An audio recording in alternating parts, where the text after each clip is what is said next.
Obamacare comes in and says that we are mandated to have insurance for all of our employees. But here's the thing.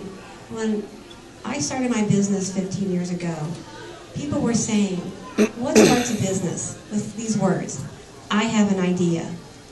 And that's what starts every business in this country, whether it's a small one, mom and pop, or you're talking, $500 million a year company. But right now, nobody's saying, I have an idea, because they say, I have an idea, but. I have an idea, but I'm worried, can I get the capital? I have an idea, but am I going to be able to face all these regulations? Am I going to be able to get the people? So we need to take that word out of the equation, and the government needs to be friendly to businesses no matter what level you are, so everybody can dream that dream again. And they can say, I have an idea, and I'm going to go after it, and take off that but word, and start to build back that small business that really builds our foundation. It is very scary out there. I do not think that I could start my business today in this Illinois economic environment and also the federal. Just all the things that are coming down, it is extremely hard to keep it going. And I think that we need to take that back to the saying, let's get people going again by giving them the ability to have that idea.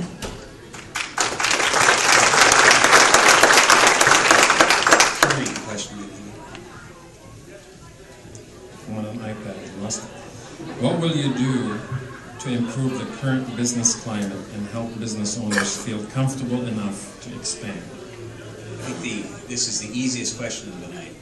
I think what I would do is I would help elect a new governor and a new state legislature in the state of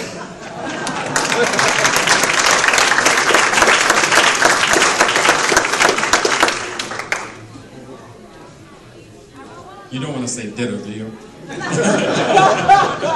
Not this time.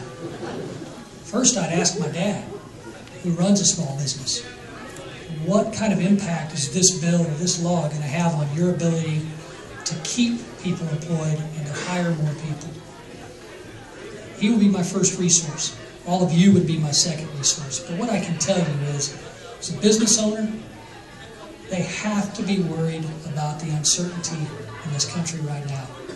If we don't stop the overspending, and we can't give them the confidence in our country once again, and if we can't give them some certainty on Obamacare and how much it's going to cost them just to run their business and provide jobs, they're not going to be able to create the jobs that we need. Small business is the backbone of our communities and the backbone of our country. And if we can't address these issues for them, we're not going to have that backbone anymore.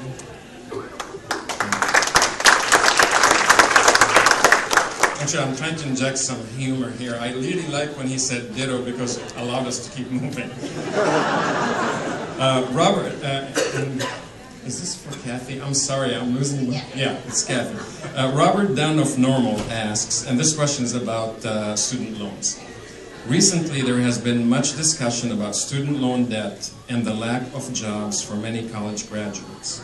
Tuition continues to go up as well. What is your suggestion or plan to rein in the cost of education and hold colleges and universities accountable? And I know you spoke about that. I'm asking the questions as they are, just to allow everybody to speak. So you can repeat what you said if you'd like. Well, I don't have to repeat. I got something new. Yeah.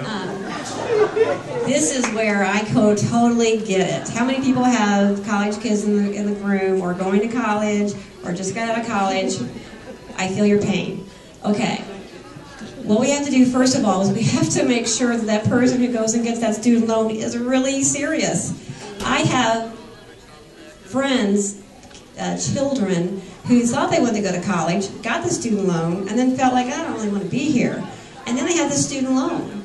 And then they may or may not be paying it back. So that's one thing. Let's educate people on, and I think that's where a university can hold it responsible, because they can be saying, okay, this is how much it's going to cost up front. It's like buying a car.